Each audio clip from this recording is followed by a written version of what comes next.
pihormat sareng pamilon anu dipika cinta nepangkeun simkuring agnia ilmi fadilah di kelompok hiji salaku pangatur laku anu baris ngaping sareng mimpin jalana acara ti mimiti dugi karengse. Pamilon anu dipihormat mangga urang buka ieu acara kalayan ngaoskeun bismillah sasarengan. Bismillahirrahmanirrahim. Salajengna ngagalideungkeun ayat suci Al-Qur'an sareng tarjamahna ka saderek Iif Nur Fadilah sareng Siti Nurhaliza Batubara sumangga dihaturanan.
Hartina ajaklah ka jalan Gusti anjeun ku hikmah ku nasehat nu hade sarta bahas ku jalan anu pangangsaina jeung maranehna.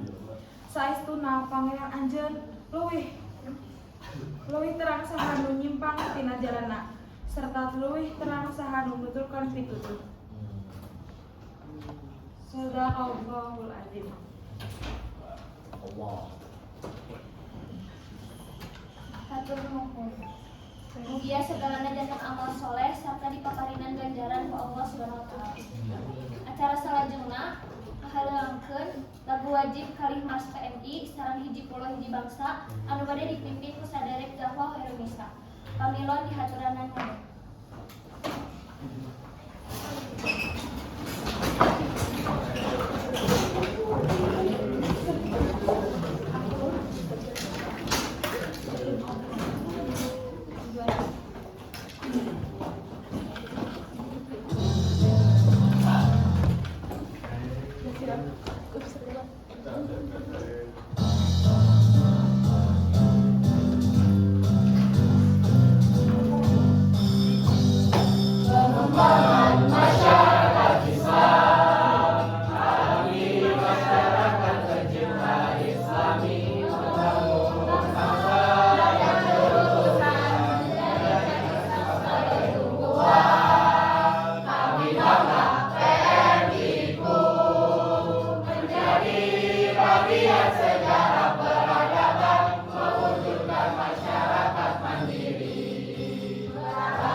Pengembangan masyarakat Islam, abdi masyarakat tercinta Islami, membangun rasa dan ketulusan, menjadikan Islam sebagai tumpuan. Kami nama PMI-ku menjadi bagian sejarah peradaban, mewujudkan masyarakat mandiri berakhlak Islami, berjiwa Qurani, dakwah menjadi tujuanku, mengharumkan Indonesia.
Pramila di haturan Ridi.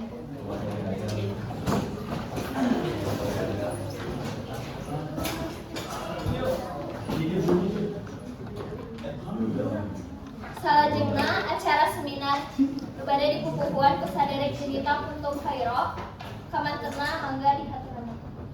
Mangga di haturan. Bismillahirrahmanirrahim. Assalamualaikum warahmatullahi wabarakatuh. Waalaikumsalam warahmatullahi wabarakatuh. Sampurasun. Dosen Inding kasadayana nu dipihormat Ibu selaku dosen budaya Sunda sareng teh hilap oge karerencangan anu dipikareus anu parantos bilu-biung dina ieu acara. Alhamdulillah kalayan rahmat sareng karunia ti mantena dina dangit ieu urang tiasa ngariung mangpulung dina raraga acara seminar anu kalayan jejerna ngeunaan sajarah Sunda. Tepangkeun sim kuring jadi Kudu Maera salaku Ibu Catur hiji kahormatan kangge sim kuring tiasa ngadeg di payun pikeun mimpin di acara. Mangga orang Bandungan riwayat hirup Kang Dida Syahudin salaku menyuguh.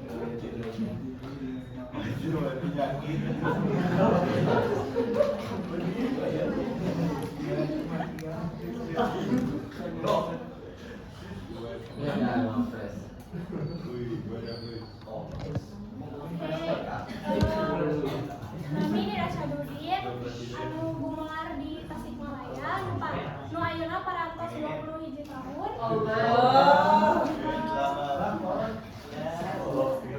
Kekipen sayana didage seueur prestasi di bidang akademis sareng didage resep gaduh pengalaman di bidang sosial. Supados tanyongkol kana waktos mangga orang langsung wae ka Kang Dida Syahudin waktos sareng tempat di haturan. Sumangga di haturan. Aya waktu salah tempat. Waktu dan tempat nggak ada di MC itu nggak ada. Kasaderek Dida Kasaderek Dida Sumangga di Syahudin haturan. sumangga di haturan.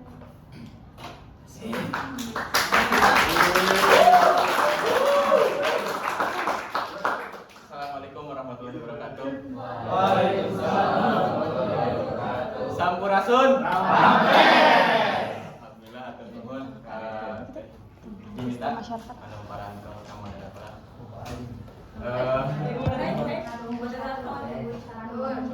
Panyatur.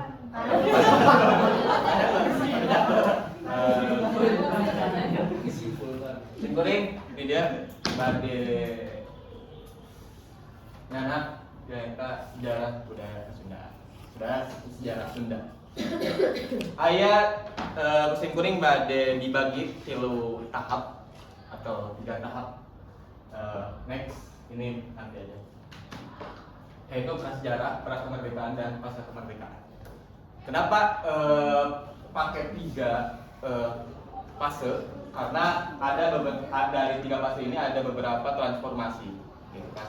Dan ada juga yaitu masa keislaman. Gitu. Nah teman-teman, apa ya? Yang pertama itu prasejarah. Dataran Sunda diperkirakan muncul setelah timbul benua Asia, kurang lebih 29 juta tahun yang lalu, yaitu zaman Yunani. Jadi dulu tuh ya bumi itu sebenarnya semuanya air, ya kan, dengan apa ya? Terus bumi itu terbagilah menjadi beberapa benua, sehingga terdapatlah ras-ras ataupun suku-suku ataupun beberapa komunal atau entitas daripada sekelompok manusia. Nah, sehingga terbentuklah Pulau Jawa yang beberapa juta tahun dulu, yang sehingga dipisahkan oleh Selat Malaka, dipisahkan dengan samudra dan segala halnya, dan yang memang di Pulau Jawa tersebut itu terdapat manusia. kita dan ya manusianya adalah di antara lain itu nenek moyang kita gitu. Lanjut. Nah, yang pertama tuh masa kerajaan. Pertama yaitu kerajaan Salakanagara dari tahun 130 sampai 363 Masehi. Yang raja pertamanya itu Dewawarman I, dia dari India. Dewa Warman I, dia dari India. Dia nanti bakal berhubungan dengan Tarumanagara, dengan kerajaan Sunda, Galuh dan kerajaan Pajajaran. Yang kedua itu Tarumanagara dari tahun 365 sampai 663.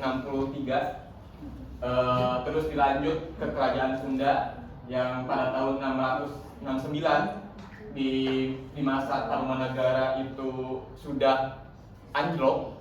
Terus ada lagi kerajaan Galuh dari tahun 612 yang memisahkan diri, dan 669 dia mandiri, terus sampai masa terakhirnya itu pada 1595. Dan ya yang terakhir itu kerajaan Pajajaran pada 923 sampai 1597.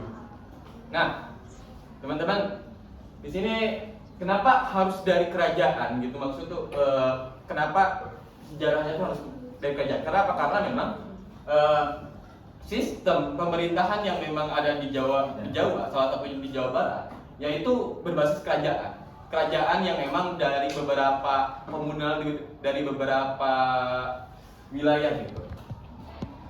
Dan sebenarnya kalau teman-teman lihat, ini tuh berurutan dari Salakanagara, Tarumanagara, kerajaan Sunda, Galuh gitu kan. Kerajaan Sunda sama Galuh itu hampir sama gitu kan. Terus kerajaan Pajajaran gitu kan, itu hampir sama gitu. Jadi berarti ada rentetan dan memang itu ada kaitan-kaitannya. Nanti si anak kerajaan ini nikah dengan ini. Si anak kerajaan ini nikah dengan ini. Bahkan Salakanagara itu dibentuk itu karena ada pernikahan. Gitu. Dia si raja pertama Salakanagara ini dari India, tapi dia nikah dengan putri salah satu penguasa di Jawa, dan ketika si bapak putri itu meninggal, maka kekuasaan yang ada di Akitiran yaitu dilimpahkan kepada si raja pertama ini, sehingga ya kemudian menjadi sebuah negara. Lanjut. Nah, ini buat peta dari keberadaan ibu kota yang ada di kerajaan yang memang kerajaan yang 5 tadi gitu. Yang memang paling banyak itu pusatnya itu adalah di Bogor, Pakuan. Yang mungkin jadi Mulyade kan kenapa disebut Kerajaan Pakuan gitu kan? Karena memang pusat sejarah kesundaan itu ada di Bogor sebenarnya gitu kan. Tarumanagara itu Salakanagara itu ada di Pandeglang, Banten, di ujung Jawa sebelah barat di sana gitu kan, yang berkuasa sampai Jakarta, lereng Gunung Salak Bogor sampai sini sampai Salak Bogor itu kerajaan daripada Salakanagara. Tarumanagara itu dari Banten. Karena ini Tarumanagara ini adalah anak Salakanagara, berarti kekuasaan Pandeglang itu masih di Tarumanagara gitu kan. Nah, dari Banten, Jakarta, Karawang, Cirebon itu kekuasaan Tarumanagara. Lanjut lagi kerajaan Sunda. Ini kerajaan Sunda ini Bogor, Ciamis, Kawali dan Kuningan. Di pusatnya itu ada di Bogor sama di Pakuan, di Sunda pura gitu kan. Terus kerajaan Galuh antara Sungai Citarum, gambarnya Sungai Citarum itu sampai Sungai Cirau, juga Cipali di sebelah timur. Terus kerajaan Pajajaran, Banten, DKI, sebagian Jawa Barat dan Jawa Tengah gitu kan.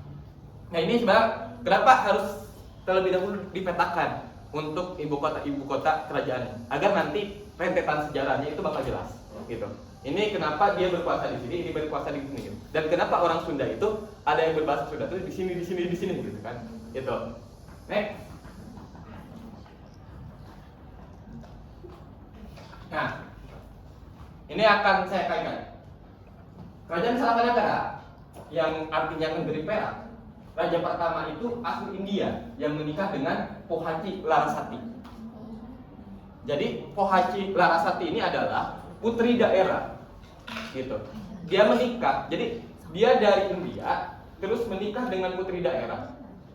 Dan ayahnya ini mempunyai kekuasaan sekitaran di Jawa sebelah barat, gitu, Pandeglang, gitu kan.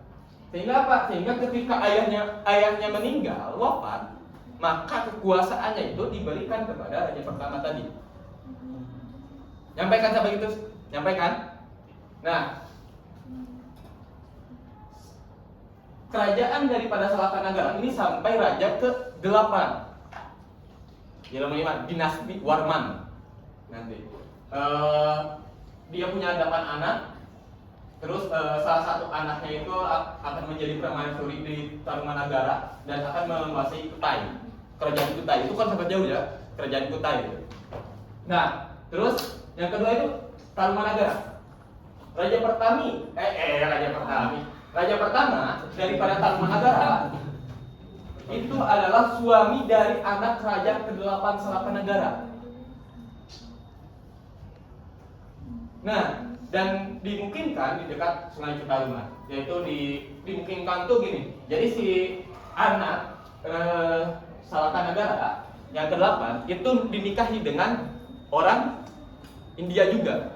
Nah, dia kan sudah nikah, dimungkinkan di salah satu dekat sungai, yaitu di Tarumadesa atau Tarumanagara, gitu. Desa Tarumanagara. Lama kelamaan desa tersebut banyak penduduk, sejahtera, menjadilah kerajaan, itulah, gitu kan. Nah, terus dekat Sungai Citarum, Tarumanagara, raja kedua dari Tarumanagara. Nah, ini teman-teman mungkin pernah tahu ada kasta penduduk dulu. Brahma, Ksatria, Sedewa. bukan. Brahma, Ksatria, Arjuna, Waisa, terus Sunda, Sudra, terus kan paling bawah itu Parian, gitu kan. Nah, yang menciptakan kasta seperti itu di Jawa itu adalah raja kedua di Tarumanagara. Nah, itulah, gitu kan. Nah, terus yang ketiga, raja ketiga itu memindahkan. Nah, tuh dia ketika raja kedua ini lengser, dia tuh memindahkan dari Bekasi dari Pandeglang itu ke ibu kota Sundapura yang ada di mana? Yang ada di Bogor. Nah, dimulailah di sini peradaban Pakuan, yang dimana ya tadinya itu di Pandeglang, ibu kotanya itu dipindahkan ke Bogor. Kenapa sekarang ya Bogor itu adalah pusat daripada peradaban Kesundaan.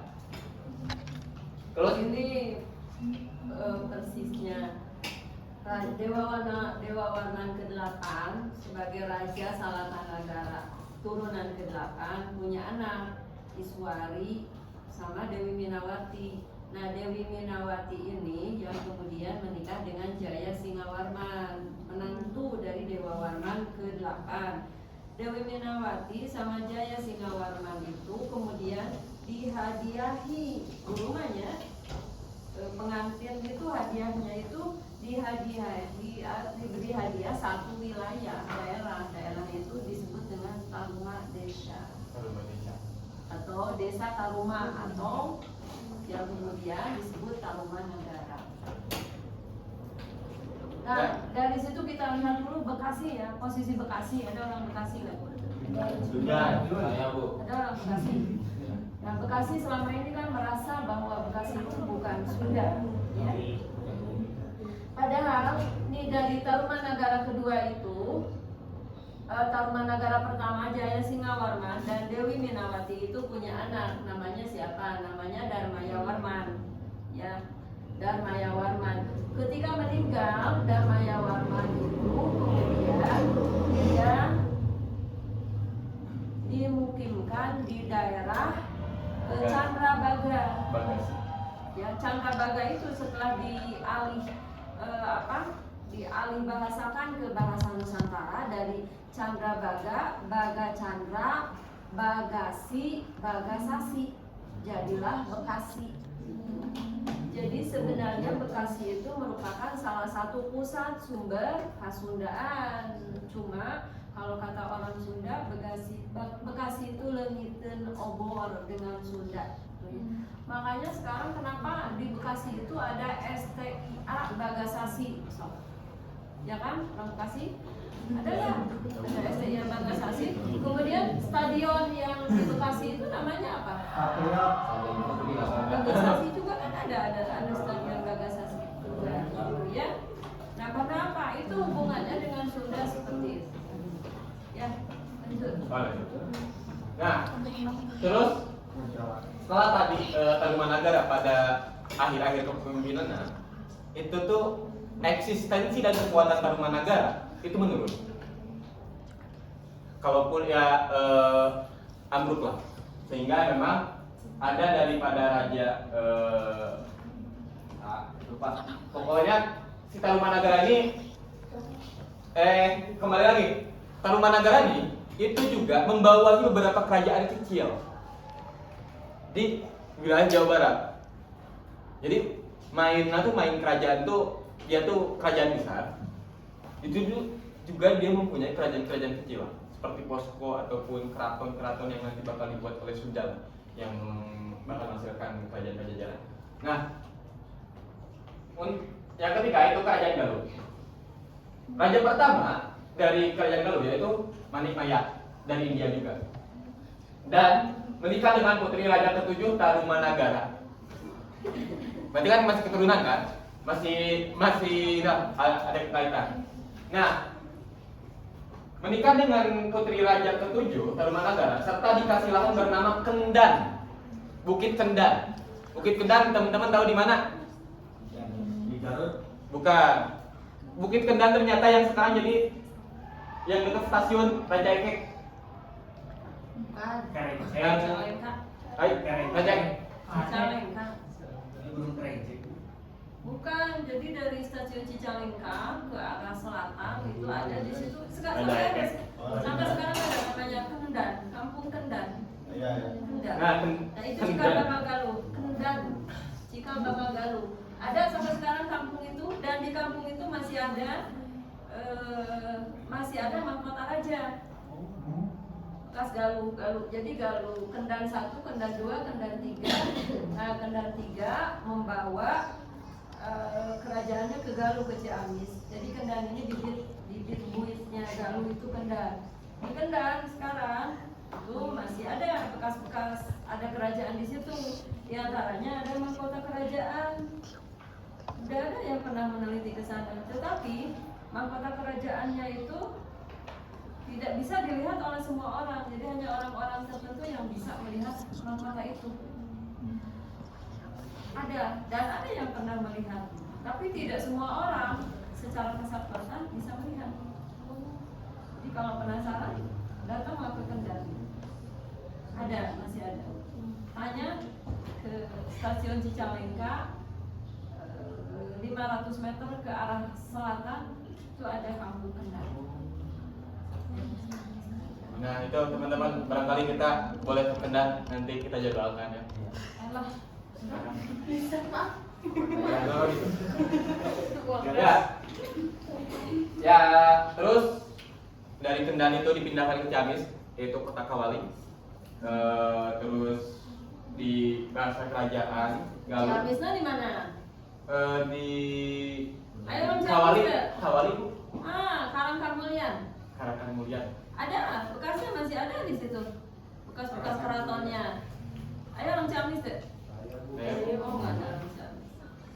Kami ke Pangandaran pakai Budiman, persis di sisi jalan. Iya. Karangkarmulian. Disitulah bekas-bekas Ciung Wanara masih ada, kemudian pendopo kerajaannya masih ada.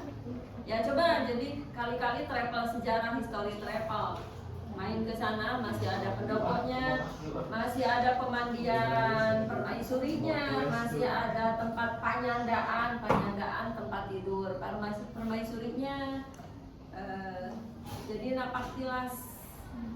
Kalau kita ke sana merinding biasanya, oh gitu. Yang namanya pendoponya itu semacam lingkaran, di pinggirnya ada batu-batu gitu, ditata batu-batu. Jadi bukan pendopo yang kayak hari ini megah, kerlap-kerlip gitu. Gak tahu dulunya, mungkin dulu nama kerlap-kerlip obor gitu ya. Itu pendoponya seperti itu. Kemudian yang namanya panyandaan permaisuri itu hanya batu saja, batu kayak batu begini, bukan tempat tidur yang empuk yang mewah gitu ya. Itu ada yang kemudian sekarang itu ada tempat pemandian, tempat mandinya bukan pemandian yang pakai shower, pakai segala macam, bukan, tapi sebagai kula. Dan kemudian pemandian itu biasa disebut cai kajayaan.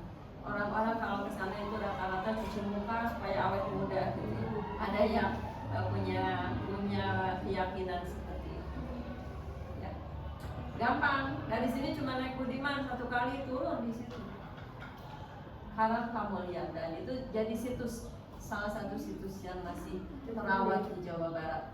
Ya, walaupun bentuknya ya seperti hutan lindung aja gitu. Ya. Oke, terus di situ juga Kerajaan Galuh memisahkan diri dari Tarumanagara yang independen. Dan terus lanjut ke kerajaan selanjutnya, ini Kerajaan Sunda. Kerajaan Sunda ini ketika Kerajaan Tarumanagara sudah menurun, ada satu raja Tarus Bawa. Dia berinisiatif untuk membalikan kerajaan Tarumanagara ini menjadi kemasan kejayaannya terlebih dahulu. Dengan cara apa? Dengan salah satu caranya itu adalah mengganti dari nama Tarumanagara ke Kerajaan Sunda. Begitulah gitu kan. Terus pemindahan ibu kota dari Sundapura, Bekasi, Bekasi, terus ke Pakuan, dan membuat 5 keraton di Pepas ketika dari Sundapura itu ke Pakuan itu gitu kan. Yang memang ya salah satu keraton itu akan melahirkan kerajaan Pajajaran gitu.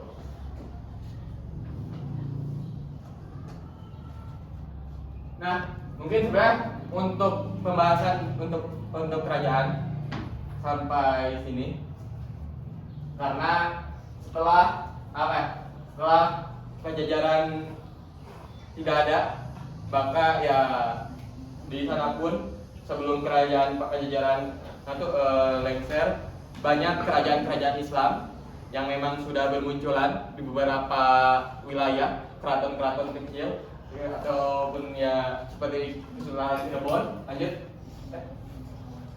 Kesultanan Cirebon, terus Sumedang Larang, terus Banten, itu kerajaan Islam Banten gitu kan, terus ada Sukapura gitu. Nah, sehingga memang ada lanjutan daripada tradisi Kesundaan yang memang di masa keislaman tersebut gitu. Ketika pun dinasti Warman tidak ada, dan memang kerajaan-kerajaan yang memang yang diakhiri oleh Pajajaran dari Salkanagara sampai ke zaman Pajajaran itu diteruskan dengan beberapa keraton-keraton kecil ataupun kesultanan kecil. Sehingga memang Kerajaan Mataram pun pernah menguasai Jawa Barat gitu kan. Sehingga agama Islam ataupun ajaran-ajaran Islam itu bisa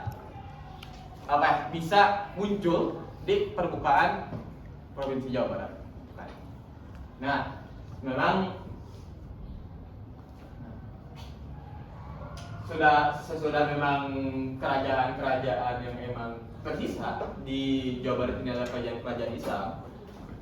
Ya, pertanyaannya, ada nggak kaitannya antara kerajaan Islam di Jawa Barat dengan Tarumanagara, dengan Pajajaran? Terkait nggak dengan dari abad ke-100, mulai dari 170 dari Akhitiram sampai ke abad ini, terkait nggak? ada. atau terpisah? Sebenarnya ada beberapa yang memang itu berkaitan. Contohnya adalah Sumedang Larang dengan Bukan beberapa berkaitan lagi, karena kerajaan Islam Cirebon itu masih cucu cicitnya dari Pajajaran. Jadi sejarah ini dari abad ke-1 hingga abad ke-15 ke-17 ini tidak putus, nyambung. Ya. Jadi Islam di sini tidak independen, tapi itu masih ada kaitan kekerabatan dengan Pajajaran, bahkan kaitan politis, psikologis dan sebagainya itu masih satu darah. Oke, mungkin seperti itu teman-teman. Ya, karena sejarah terdiri dari man, space dan time gitu kan. Ya, bahasan sejarahnya harus dibaca tuntas sebab ini. Kalau dibaca parsial nggak dapat, gitu ya. Bab sejarahnya memang harus betul, harus dibuat tidak hanya tuntas tapi harus dibaca diulang-ulang. Saya baca sejarah Nusantara Jawa Barat itu setahun satu buku itu diulang-ulang sampai dapat kita bisa membuat intisarinya. Karena memang tidak semudah itu. Keterkaitannya satu sama yang lainnya itu mappingnya begitu rumit gitu, kayak akar pohon aja. Ya, lanjut. Ya, udah itu lanjut ke fase selanjutnya. Sunda di masa kemerdekaan, ketika konflik yang terjadi antara Mataram dan Kompani, ya Mataram mengasih salah satu wilayah Jawa Barat itu ke Kompani dan ya itu menghadiahkan. Kemudian secara berangsur-angsur Belanda menenangkan kekuasaan di tanah Sunda dan pada akhir abad ke-19 seluruh wilayah Jawa Barat jatuh ke tangan Belanda. Itulah karena Mataram berkuasa pada saat itu, ya Mataram berseteru dengan Belanda itu, dan ya Mataram menghadiahkan wilayah Jawa Barat itu kepada company lah, gitu kan. Itulah jadi aneh-aneh bahannya jam saya gitu. Terus awal abad ke-20 ketika Indonesia memasuki era baru, orang Sunda pun membangkit. Salah satu ditandai dengan berdirinya Paguyuban Sunda pada tanggal 22 September 1914. Pada mulanya organisasi adat ke Karbon, orang akor dalam bidang sosial dan budaya, gitu kan. Dan ada beberapa juga sebenarnya organisasi yang di masa kemerdekaan, salah satunya itu adalah Skarkun, yang dia tuh organisasi perwakilan orang-orang Sunda yang ada di Sumpah Pemuda ke-1 gitu. Dan ya waktu berjalan terus Sunda masa awal kemerdekaan. Setelah Indonesia merdeka pada tahun 1945,